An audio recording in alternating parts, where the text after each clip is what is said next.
Hello, this is our bilingual activity and it's about temporomandibular joint. So my name is Sara Porras and I'm gonna start with the anatomy of it.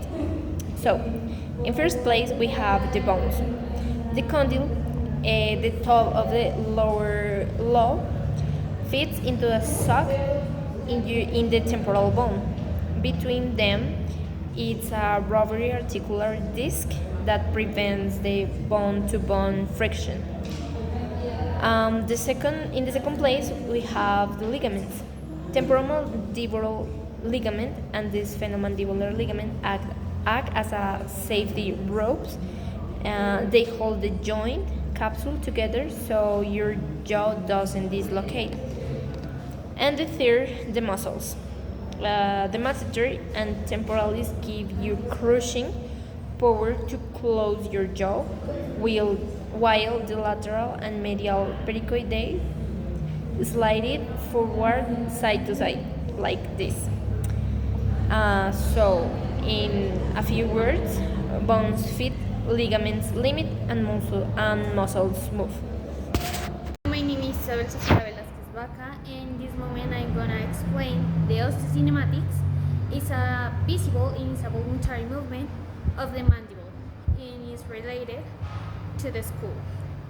This joint is a ganglion arthroidal joint, and we have 5 principal movements in this one.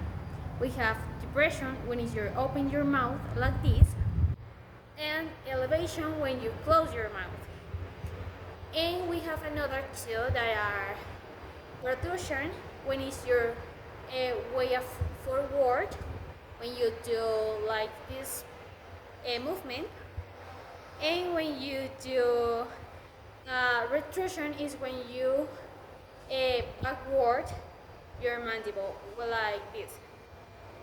And then we have a lateral deviation that is a shading way to right and left, and is when you move in like two sides like this, and that was the osteokinematics. Hello, my name is Alejandro Porras Cuñeros. My position is the arthrokinematic of the temporomandibular.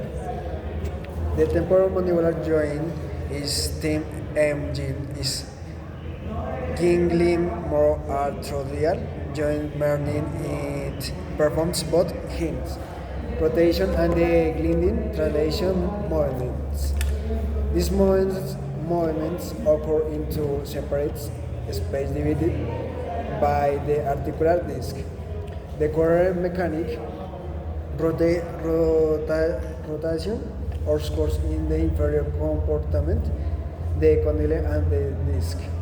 Happens during in the initial phase of the opening. Translation gliding occurs in the superior compartment between the disc and the temporal bone.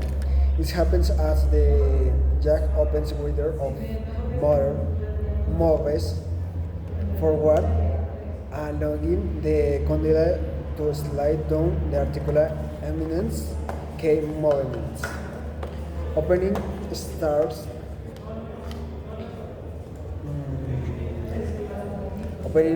with rotation, followed by anterior translation of the disc condylar complex. Protrusion primarily a translation movement where the condylar and disc slide forward together. Lateral excursion, the working side condylar rotates while the no working side condylar translation anteriorly, medial and inferiorly. The role of the articular disc, the disc acts as dynamic spacer. It moves with the condylar to ensure the joint surface remain congruent, perfectly meshed throughout the entire range of motion, providing stability and the reduction friction. Would you like to count which muscles of the masticar are responsible for these specific movements? Hello, my name is Jessica Waketa. I am going to explain mucinematic. First, depression open. Why you don't you don't drown ten lateral better going muscle and contractile your and your forward and don't really length the gastric muscle puts you shine down. Second, elevation or clone stick taking myself forcing your marseter on the chain and clean temporize on your clean forehead together along with median petit point, clean for and muscularis distant cruisers fault why incredible power, lateral desviation, side to side. This is closest part in or in my what underlie my left lateral petit point pusher forward with my right temporalis foot a bad tip up.